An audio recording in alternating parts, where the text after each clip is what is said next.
All right. Okay, so here is the plan for today. Okay, you will have 30 minutes at the end of class to work on stuff. Okay, we have finished new content, but we only have 5 A days really to review. So today we're gonna review limits. Okay, on Wednesday we'll review derivatives, and then on Friday we'll review integrals. So then next week, AP test start, we'll still have stuff to do in class, but I'm assuming some of you will be gone. So what our goal is we're not going to do every question, but we just want to get ourselves thinking about this stuff. For the first hour, I'd like Chromebooks put away. We're going to all focus in on that. And then if you need a little bit of time towards the end to work on other stuff, okay, that's fine. But for the first hour, we're going to really lock in and try our best. Okay, so right now, go ahead and try this.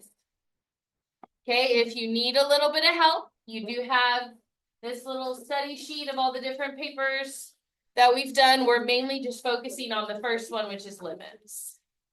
Okay, so give it a shot. You have a graph of F, graph of G. You can do it. Yeah. The first two are the same. That's a great question. They're not the same. What's the difference? Oh, I think it's the one below it. Oh, this is G is this graph. So you have F over here and then G over here.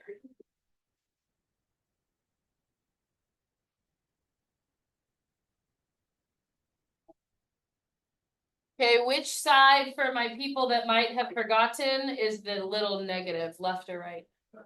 And then plus is the, and then what about if it's not got a plus or minus, then they have to be the same. Okay.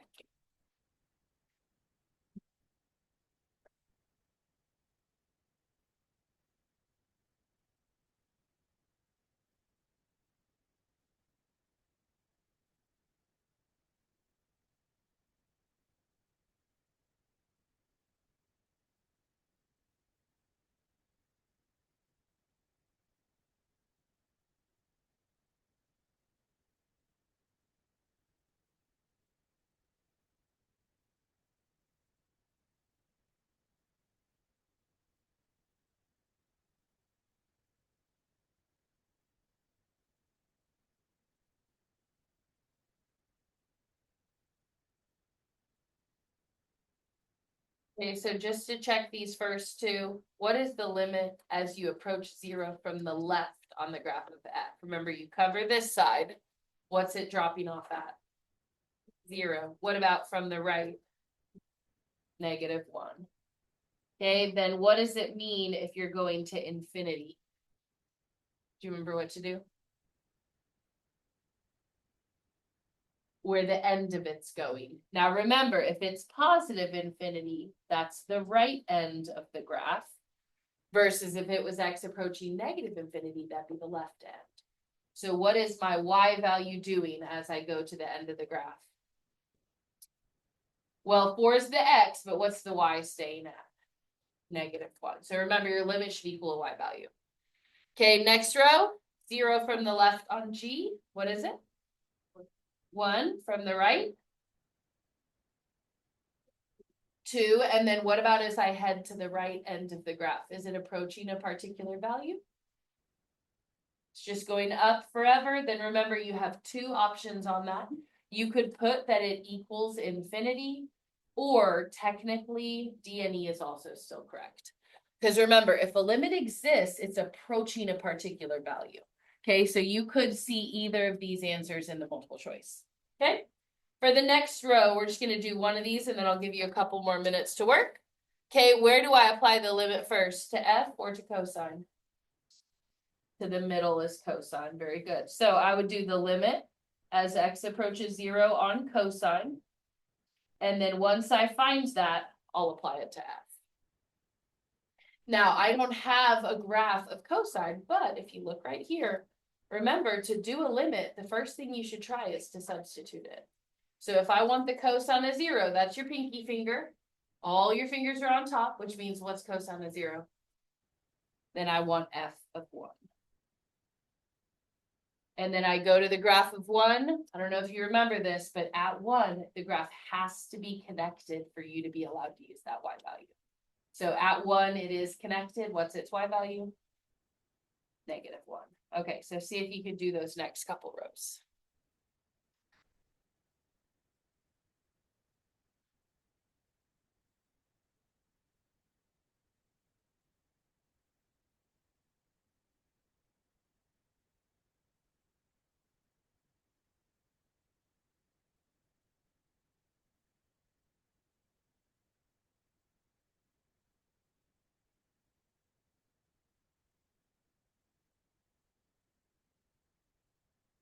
There's please pardon this interruption, seniors.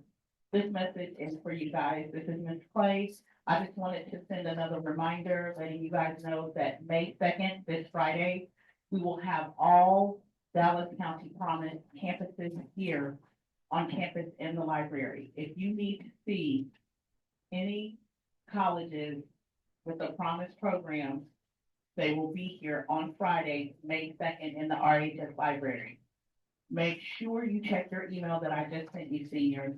If you need to see any of those colleges on the Promise Scholarship list, you must fill out the form in order to come to the library. You have to fill out the form in order to come to the library. I just sent you guys an email, click on the link, submit the form, and we will call you out of class on Friday, May 2nd. Okay, what does this one come out to be?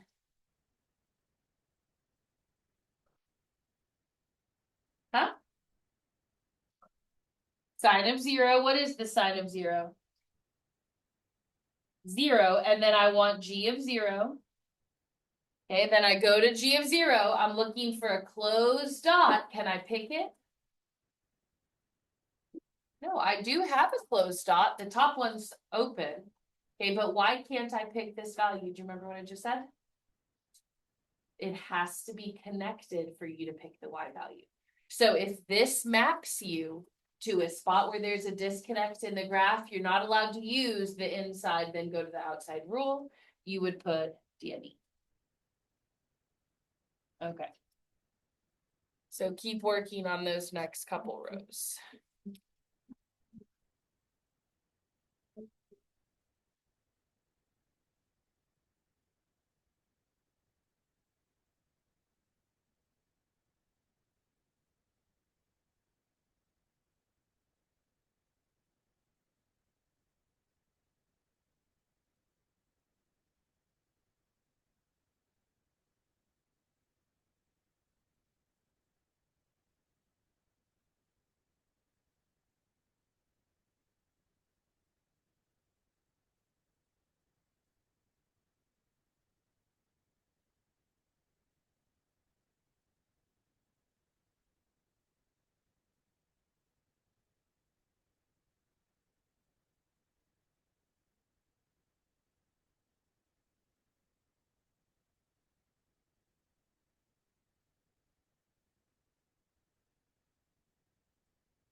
Okay, go ahead and check your next couple answers. So you should have got -1 here, 0, DNE, and then 2. Remember, this one is a DNE because you have a disconnect in the graph at 0. Okay, so you're not allowed to use that inside-outside rule if it's not connected. Okay, for this one, what is the limit as x approaches infinity on the graph of G? We did it earlier. What did we get? DNE or positive infinity. So let's take our positive infinity and now let's apply that to f. So what that means is now that positive infinity is going to be the x value on the f graph. Well, then what am I looking at on the graph of f? What would f of infinity be? The end, what the end's doing. And which end? The left end or the right end? Positive infinity would be the right end. What's the right end of that graph doing? -1. Very good. Next one, I want x to infinity on f. What is f doing as x goes to infinity? Then I want g of -1. Then I'd look at the graph of g. As long as it's connected, I just pick the y value. So what would we get? -1, your y value is 0. Make sure you're on the g graph. Okay. And then for the next one, I want g of f. But notice this is a one-side limit. Put a little star here. These are a little bit trickier. If it's a two-sided limit, both your sides have to match. If it's a one-sided limit, you're going to take this limit and apply it to f first. So I'm going to find the limit as x approaches 0 from the left on f. Okay, look at the graph of f. As I approach 0 from the left, what am I getting closer and closer to? Good, 0 is correct. Now, let me ask you a more specific question, because remember, this is only a one-sided limit. As my graph gets closer and closer to 0, how am I approaching it from the left? Am I approaching it from numbers that are bigger than 0, coming down to 0? Or am I coming from numbers less than 0 and going up towards 0? Bigger coming down. Then when I go to 0 on the G graph, I have a split at 0. I want to be coming down towards 0 from numbers that are bigger than 0. So do I want the left limit or the right limit? The right side limit, which is approaching what? 2. Okay, you really only have to worry about that if it's a one-sided limit. Okay, but you have to think about, how am I approaching 0? If I'm coming from the bigger numbers, I would only care about the right-hand limit on the second graph. If I was coming from smaller numbers, I would only be looking at the left hand. Okay, but remember, most of the limits are not going to be this type. Most of them are going to be the types we practiced. Okay, next one, we want to know if it's continuous. Look at your definition. It's right here, top right. We want to know if it's continuous at 0. What is your first thing that you're supposed to check for continuity? The limit from the left and right, and they need to be what? Equal. So you would put your first little I, limit x approach 0 from the left, then limit x approach 0 from the right. Okay, it is not enough if it's a free response to just put they're not equal. You have to show what each side is. So what did we say our left-hand side is? 0. What's our right-hand side? -1, right? On our graph. So then do I even go on to the second step? No. If your first condition isn't met, you would automatically jump to f is not continuous. Okay, but if you look on there, you can see what your steps are to check. So the next step would be to check if you have a y value. And then after you check for a y value, your limit and your y value have to match. Okay. All right, go ahead and turn the page. Okay, we're going to skip that little top part, go down to the next part for your limits, continuing on. What do we do if x is going to a number? What strategies should you try? Okay, plug it in. If that doesn't work, what next? Factor cancel. Okay, there are other ways to simplify, like if you do a conjugate. Okay, and then you had 2 specials that will probably not come up on the test. Okay, but what if x is going to infinity? Turn the page. What do you do if x is going to infinity on your limit? Do you remember? Bobo, Bot, and Betsy, very good, which is right here. Okay, if your limit's going to one of the infinities, that's where you're going to Bobo, Bot, and Betsy. So give this page a try. So if it's x to infinity, you're Bobo, Bot, and Betsy in it. If it's towards a number, you're going to try to plug it in, factor cancel, do one of those types of things. Okay, and y'all can help each other too.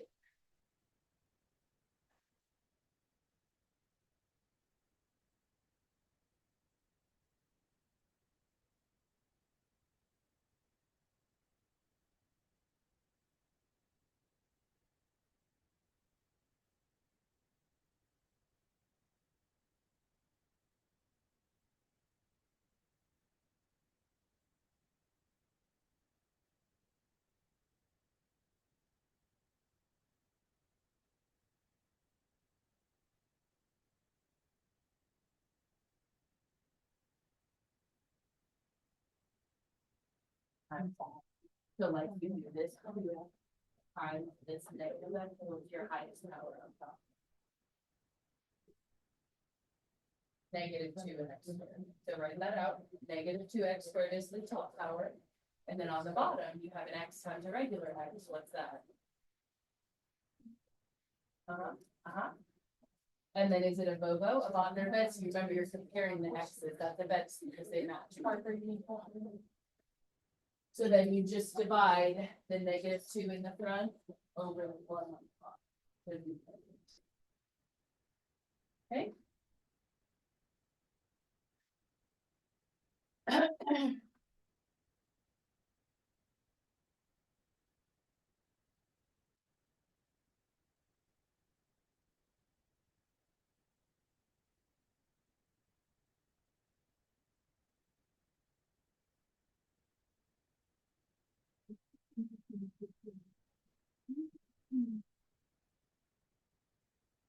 So your first step, this is before, it's just to substitute. If you get 0 over a number, remember that's okay. You're gonna get 0. 0 only on the bottom means it's a DNE. And if you get 0 over 0, that's where you would try to do more of these other options. I will tell you though, that all of these that you can end up having. So what I would say is try to factor it to see if anything pops out.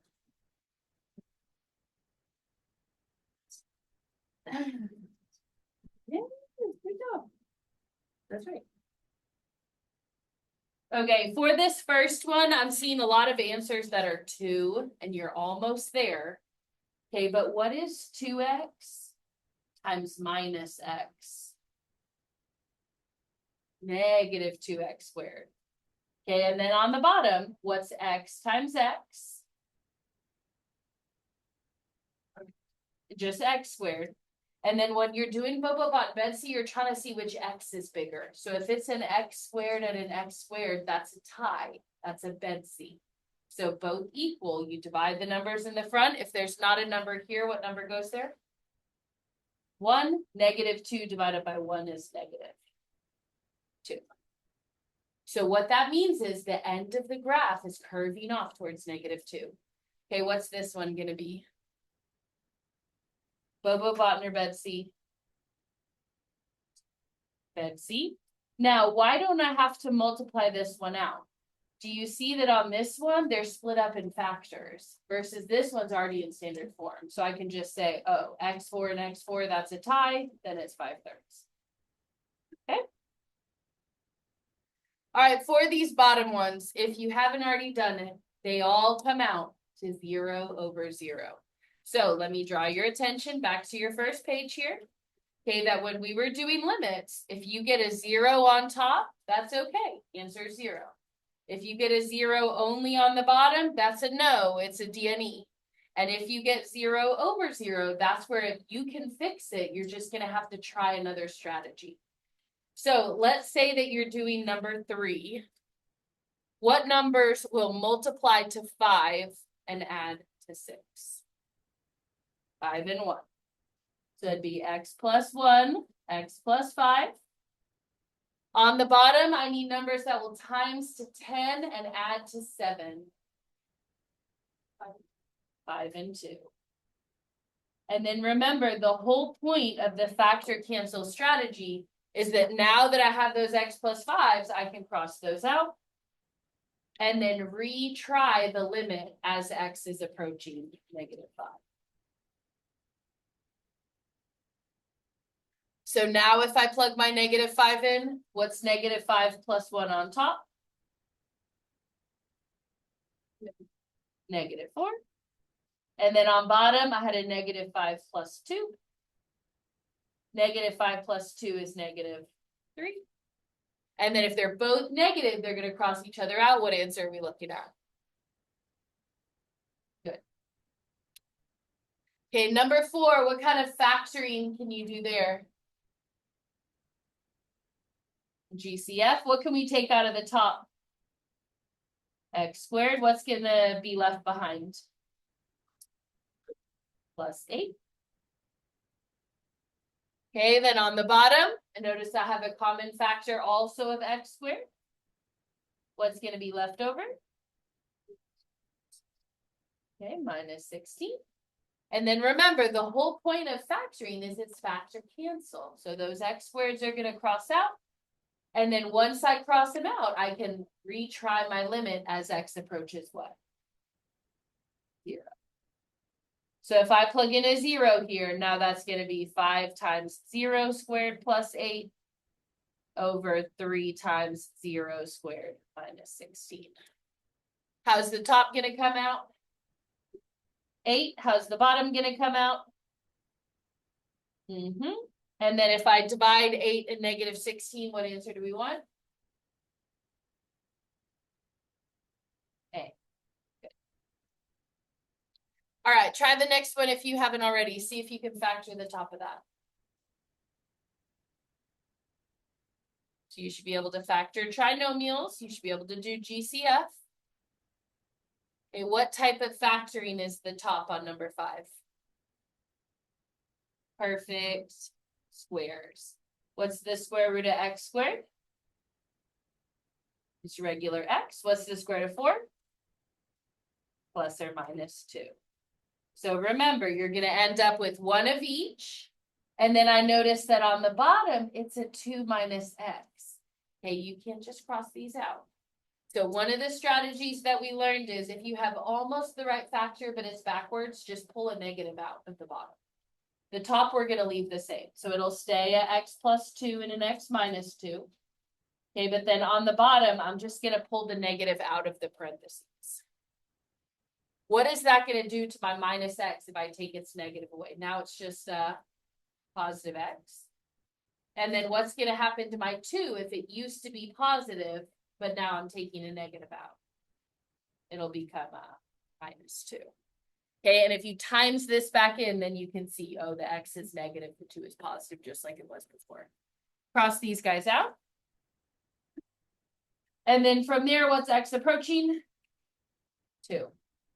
So then you would say, okay, well then on top, 2 plus 2 gives me 4 with an extra negative on the bottom.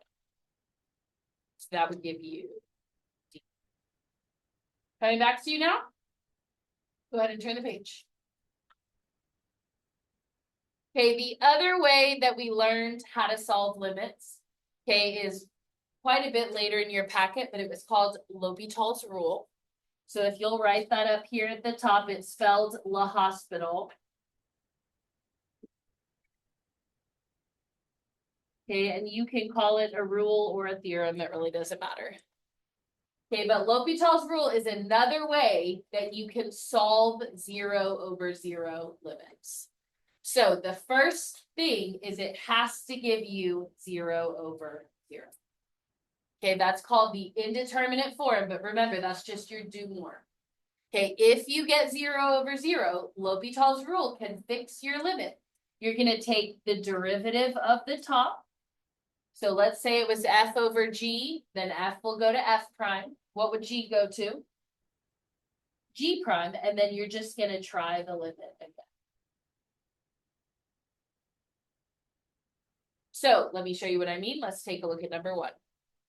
What is x approaching? So we want to just plug our 2 in here. So I have 2 cubed minus 8 over 2 minus 2. But then I notice, what is 2 cubed? 8, and 8 minus 8 is going to give me what on top? 0 over 2 minus 2 is also going to give me 0.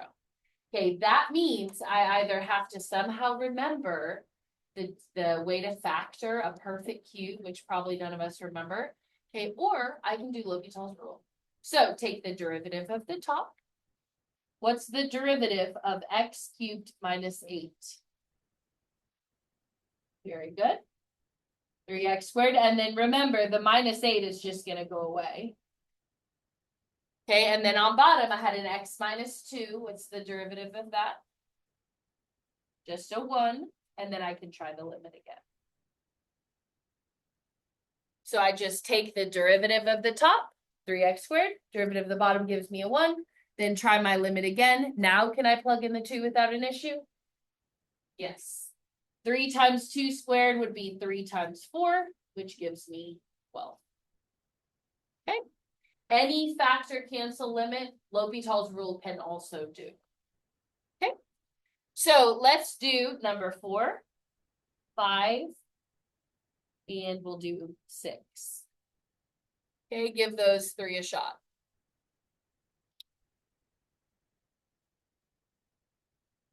Actually, let me switch out 6 for 8.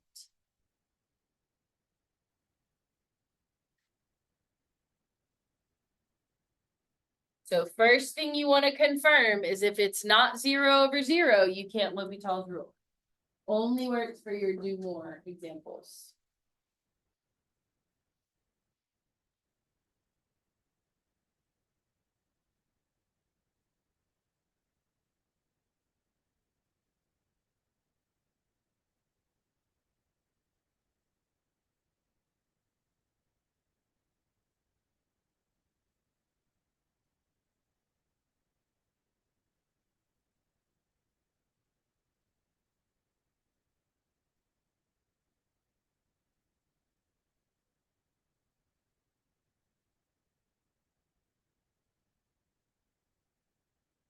Okay, for number 4, did you get 0 over 0? Yes, then what's the derivative of the top? E to the x is its own derivative. What happens to the -1 when you take the derivative? Goes away. On bottom, what's the derivative of 2x? 2, and then you're retrying the limit as x approaches 0. That gives me e to the 0 over 2. What's e to the 0? So 1/2. So that is a fixable limit with L'Hopital's rule. Okay, number 5, did you get 0 over 0? Okay, guard 3, plug it in. What do we get on top? E to the 3 over 3 minus 3. Are those both 0? E to the 3 is a number. We don't know what it is, but we know it's not 0.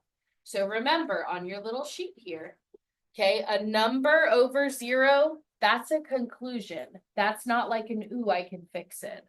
So if it's a number over 0, what's my answer? The end. Okay, and then if you don't remember, here's what's happening in these graphs.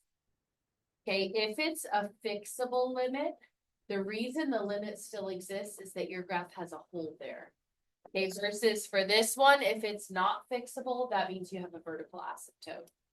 Okay, so if you want to go back and write, there's a hole for, if it's fixable, there was just a hole, that's why the limit still exists. Okay, but there's usually a vertical asymptote if it's a DME. All right, jump down to number 8 for me. Try to plug in your x approach 4. What are you going to get top and bottom? 0 over 0. Okay, from there, we're ready to take the derivative. What's the derivative of ln x? 1 over x, very good. Now, what about the derivative of ln 4? It's going to go away to 0, because remember, ln 4 is a number. You could put it in your calculator, it's some decimal. Okay, but when you take the derivative of a constant by itself, it goes to 0. On the bottom, what's the derivative of x minus 4? 1, and then we're just going to retry that limit. So x approach 4, we'd have a 1/4 technically divided by 1, which would stay. Okay. Now, actually, one thing that I was kind of lazy on, if this is a multiple choice question, who cares? They're not going to grade your work. If it's a free response, you cannot leave this 0 over 0. So if you remember to write do more, they won't take off points. But technically nothing can equal 0 over 0. So you have 2 options. You could go back and make it say do more, or you could just put a not equal to anymore, just to make sure that your answer is not equal to that. Okay, so I'm just going to put do more instead. But for the AP test, for some reason, they're pretty picky on that. Okay, so make sure if you get a 0 over 0 limit and they're actually grading your work, okay, then don't leave that. Okay, all right, turn the page. We're just gonna do one of these. Let's do the top one. Okay, x is approaching 2, so the first thing we're gonna do is plug that in. So I had a 3x minus 6, now it's a 3 times 2 minus 6. But what is 3 times 2? And 6 minus 6 gives me 0 on the top. Now we're taking our x approach 2, we're plugging it into the bottom. So I have a 2f of x. So that's a 2f of 2 times 2 minus 8 times 2. Right here, remember, you would want to multiply those first. 2 times 2 gives me f of what? So double f of 4. And then I'm going to minus 8 times 2 here would be a 16. Then where am I going to pull the f of 4 from? Yeah, you have this chart right here that you can use. So 4 is here. My f value is 8. What's 2 times 8 here? And 16 minus 16 gives me 0 over 0, which we're not going to leave. So do. Okay. Factor cancel won't work, but L'Hopital's rule could do it. Go ahead and take the derivative of the top and the bottom. I'll give you a sec to try that.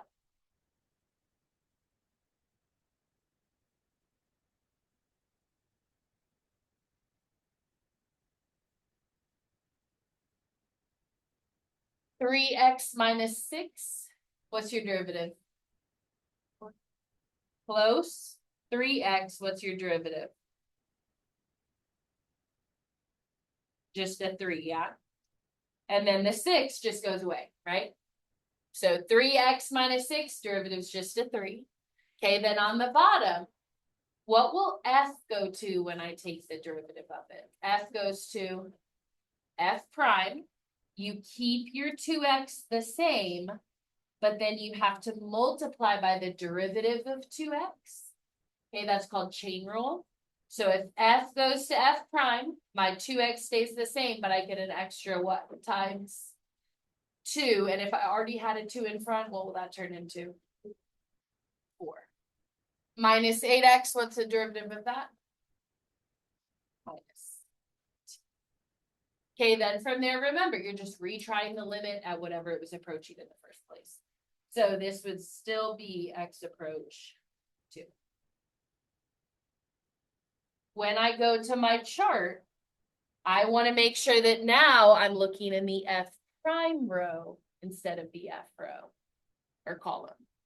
So if I take my 2 and plug it in here, what number am I looking at? For the x? 4. And then at 4, I want my f prime is a 9. So then it'd be 4 times 9 minus 8. 4 times 9 is 36. And if you're not good at math and it's true response, just leave it. That's fine. Okay, unless it's multiple choice, you don't have to do every little plus and minus along the way. Okay, as long as you get to a final answer, that's good enough. Okay, this would even count as a final answer if you left it like that. Okay, turn the page. All right, try the next one. So you have an equation, and it's asking you to find vertical asymptotes.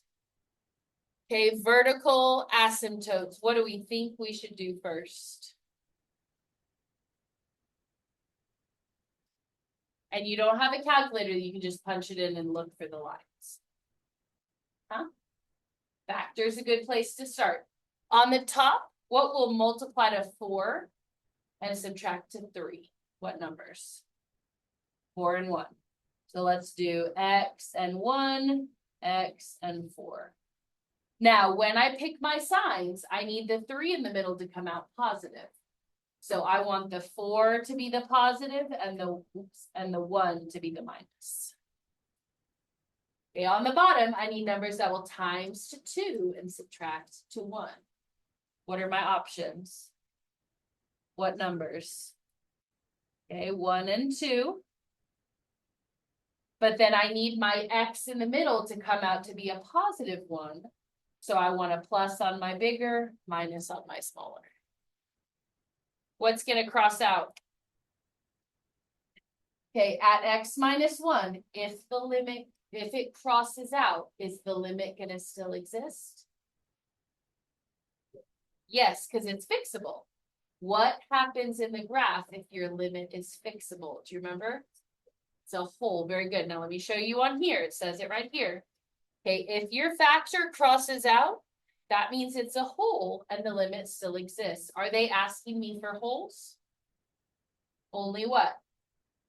Vertical asymptotes. So then I would put that at x equals 1, there's a hole in the graph. But that's not what they're asking me for. I only want vertical asymptotes, which if you read the next little paragraph, okay, if it does not cancel out, that's a vertical asymptote, your limit doesn't exist. So if there's an x plus 2 left on the bottom, where does the vertical asymptote happen at? -2. Which means that we would only be choosing answer choice B. Okay, you would not include +1 because that's a hole. Now, quick question. Are both of these discontinuities? Yeah, because they both have breaks in the graph, but they look different, right? This one, you just have that one little dot that's missing, versus this one, it's either going up or down to. Okay, go ahead and turn the page. Let's take a look at the bottom one there. Okay, we have not done these for a while, but how can I make the piecewise function be continuous? Do you remember what you're supposed to do? Set them equal, and then what do you plug in for your x value? What did we call this? Break point, do you remember? Okay, so if you're trying to make it continuous, you're gonna set the left equal to the right, and then you're gonna plug in the break point. So in this case, go ahead and do that. Take your left limit, your right limit, set them equal, and then plug in the x where you switch pieces. So I would have sine 2x equal to 2x plus k. And then what's my break point where I switch from one piece to the other? Pi. So that means that now I have the sine of 2 pi equal to 2 pi plus k. Now, on your circle, how far around the circle was 2 pi? Do you remember? The whole way around. Very good. So if you don't remember, it's 1 pi across the top and then another pi across the bottom, which means that 2 pi and 0 are the exact same position on the circle. So when I'm trying to pick a finger off my hand for hand trig, if I want 0 degrees, I want this guy. How many fingers are below that? 0.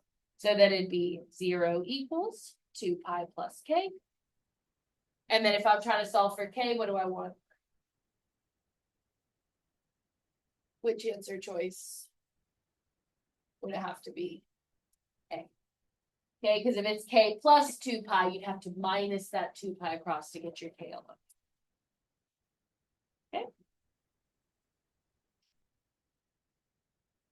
All right, go ahead and turn the page.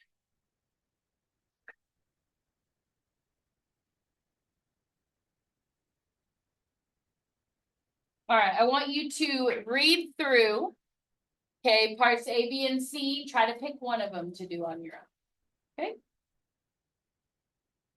Try to pick one of those to do on your own.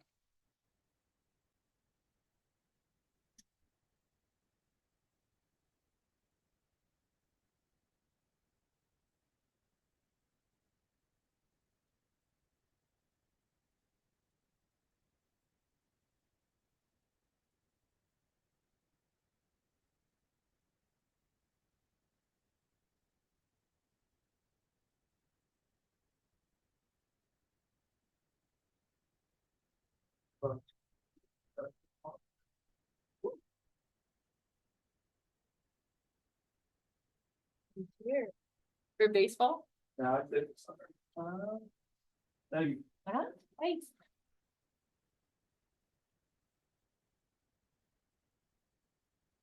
Okay, so it's okay if you didn't finish the part you were working on, but let's start with part A. If I want f prime of 4, notice they gave me f prime should be the derivative. But if you don't have an equation, you can't really take the derivative. The next best thing, if you want f prime of 4, is going to be to use the average rate of change around x equals 4. So remember that the derivative is the exact perfect slope. But if I don't have the equation, I can't get that. But I can do the average rate of change. So which interval includes x equals 4? 3 to 5. Very good. So I'll do f of 5 minus f of 3 over 5 minus 3. And then I'll literally just pull those numbers out of the chart. You're basically doing, if you remember, this is the slope formula, y2 minus y1 over x2 minus x1. F of 5 is what number? -2. F of 3 is 4. -2 minus 4 is -6. 5 minus 3 on bottom is 2. And then remember, you can leave it like that, or if you want to divide it, you can. Just make sure if it's math you don't think you think you could make a mistake on, I would say just don't do it. Okay, part B. We want the integral from 2 to 13 of 3 minus 5 f prime of x. Okay, remember, if you get an integral, you take the antiderivative, plug in the endpoints, and subtract. So if this is my function that I want to take the antiderivative of, what will 3 go back to when I do the antiderivative? 3x. What will f prime go back to when I undo the derivative on it? Regular f. Very good. So it'd be 5 regular f of x. And then what do I do with my endpoints? Plug them in and subtract. So on top, I'm plugging in the 13. So it'd be 3 times 13 minus 5f of 13. What's 3 times 13? 39. And then f of 13, where can we get that? The chart. Very good. So look at f13. What's your y value? 6. So that'd be 30. 39 minus 30 gives me 9 for the top. Okay, next we're plugging in 2, then we'll subtract. So it'd be 3 times 2 minus 5f of 2. 3 times 2 is 6. What's f of 2? 1. 5 times 1 is 5. 6 minus 5 is 4. And then remember, it's top minus bottom when you're doing your antiderivative. So 9 minus 1, final answer would be 8. Okay.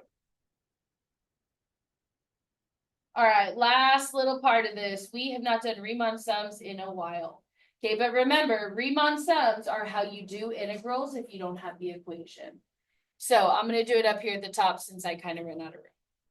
So we're going to put integral 2 to 13 f of x approximated by. Okay, remember that you're basically estimating the area because you don't have enough information to perfectly find the area. So the first thing that you're going to do is calculate the width times the y value plus the width times the y value. If your width is always the same, do you remember you can pull it out to the front? Okay, but for this chart, are my delta x's always the same distance apart? No. So we're going to have to go one rectangle at a time. From 2 to 3, how wide is it? 1. And then which of these y values is the left y value? 1. Plus, Now I'm going from 3 to 5. What's the width along the x-axis from 3 to 5? 2. And then which of these y values will I use for the left side? The 4. Plus, next one, we're going from 5 to 8. What's the width on the x-axis? 3. And which is the left y value out of the -2 and 3? Last one, we're going from 8 to 13. What's the width? 5. And then what's the left y value? Okay, remember, for a left Riemann sum, you never use the last one. For a right Riemann sum, who would you never use? First one. Okay, and then there are other types, but we'll see them later in the. Okay. All right, the last thing that we're going to just kind of run through, turn to the 5th page of this packet.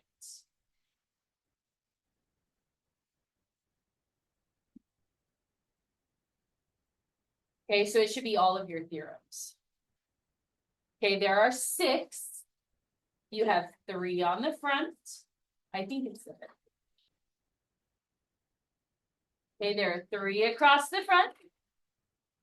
And then there are 3 across the back. Okay, the way that I organized them for you is that on the front, all of them, you just need it to be continuous. Okay, there may be something else, but they all have to be continuous. Turn over to the back side. What's the condition for the 3 on the back? They have to be continuous and what? Okay, continuous and differentiable. Okay, and the same for this one, I didn't circle it. So the front 3 just continuous, back 3 continuous and differentiable. Okay, so looking at this question right here. Okay, I want you to look at part A, and I want you to tell me what theorem that comes from. So just focus on the handwritten part on your sheet. Okay, so it could be IVT, Rolls, MVT. Okay, but look for what that's the conclusion for.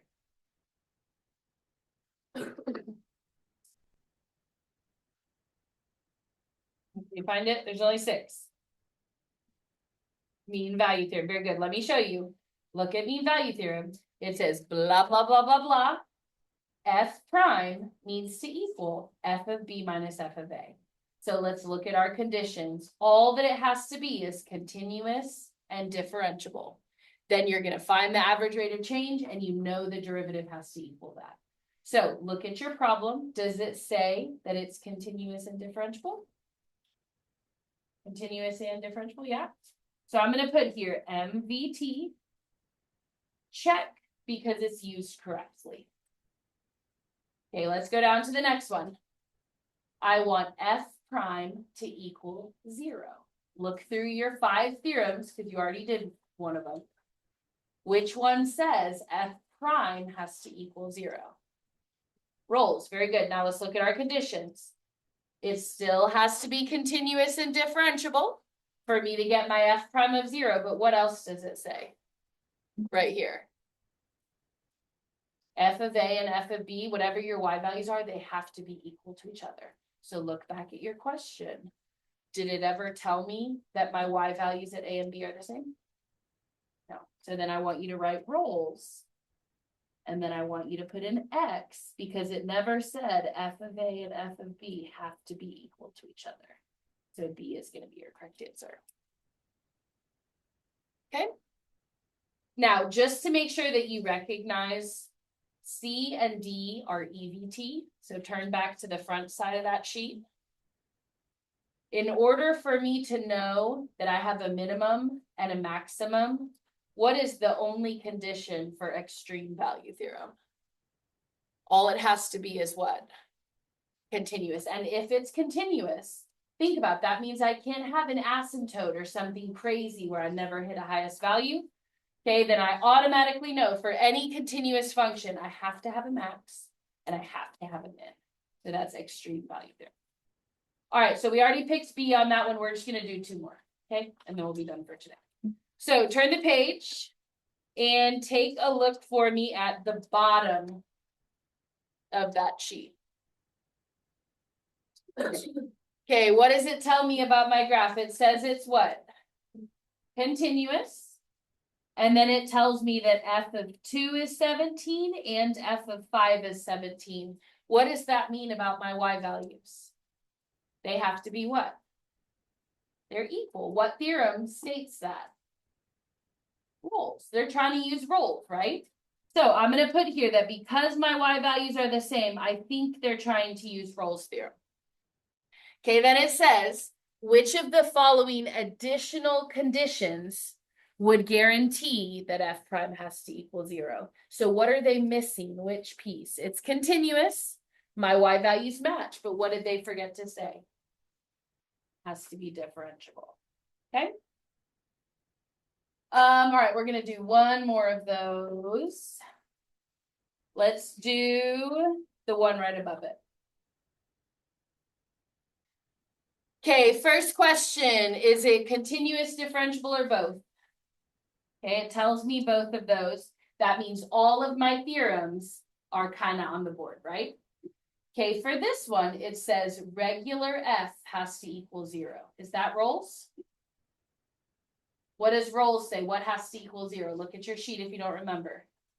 F prime. Look at f prime right here. What's the additional condition? It has to be continuous, differentiable, and what? The y values have to be equal. What y values did they give you? And one of them's a -5 and one of them is a 4. So are those the same? So that would be your one that could be false. Okay, now let's go through the other answers and see if we can pick which theorem they're using. Okay, for f to equal 0, will my graph have to cross 0 if it starts at -5 for the y value and it ends at 4? Yes, what theorem says that? IVT, very good. Okay, let's go back and look at IVT for a second. Okay, IVT says that as long as they pick a y value that they want that's between my endpoints, then I know it has to happen. And so if they're picking 0 and I'm going from -5 to 4, then is that between them? Yes. Also, it has to be continuous, but we already knew that. Okay, for letter C, this is also IVT. Is 3 between my endpoints? From -5 to 4? Yes, it is.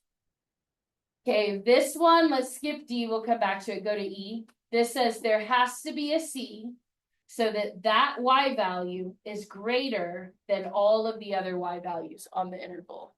If this y value that they're promising me happens is the biggest, it's greater than everybody else, are they guaranteeing you an absolute max or an absolute min? That would have to be an absolute max. And what is the only condition for you to promise me my graph has a max? Continuous. So put EVT next to that. Okay, EVT says that as long as my graph's continuous, one of the y values is the biggest, the other y value is going to be the smallest. Okay, let's come back to this one now. This is f prime equal to a number. Okay, anytime that you see this, it's going to be mean value theorem. Okay, the one thing that you need to check is that this number right here has to be the average rate of change for them to be using it correctly. So let's check that 3 is the correct average rate of change. So you would do f of 1 minus f of -2 over 1 minus -2. Okay, because as long as they got the right average rate of change, mean value theorem is used correctly. So what's f of 1? 4. What's f of -2? So it's 4 minus -5 over 1 minus -2. Well, then those are both going to switch to pluses. What's 4 plus 5 on top? 9 over 1 plus 2 is 3. 9 divided by 3 is 3. And remember, mean value theorem says whatever this average rate of change comes out to be, f prime has to equal that. So them telling me it has to equal 3, check, that is used correctly. Okay? Questions? Okay, so here's how your homework's going to look for the next 2 weeks. Okay, I printed you one packet of questions. That's gonna count as your quarter three or your final test for the quarter. Okay, I'm gonna kind of grade it completion, but what I would like for you to do is prioritize practice test or Delta Math. If you are really behind on Delta Maths, that would be the wrong thing for you to focus on right now. Because your packet counts as your last test grade. So if you're kind of cleaning up some homeworks just to clear your headspace, that's totally fine. But y'all can pull desks together. My classes are done testing tomorrow if you want. And then you can either work on the packet, work on homework, work on something else, but your AP test is in 2 weeks. Okay? Good job. And then try not to lose that really fat packet of study sheets.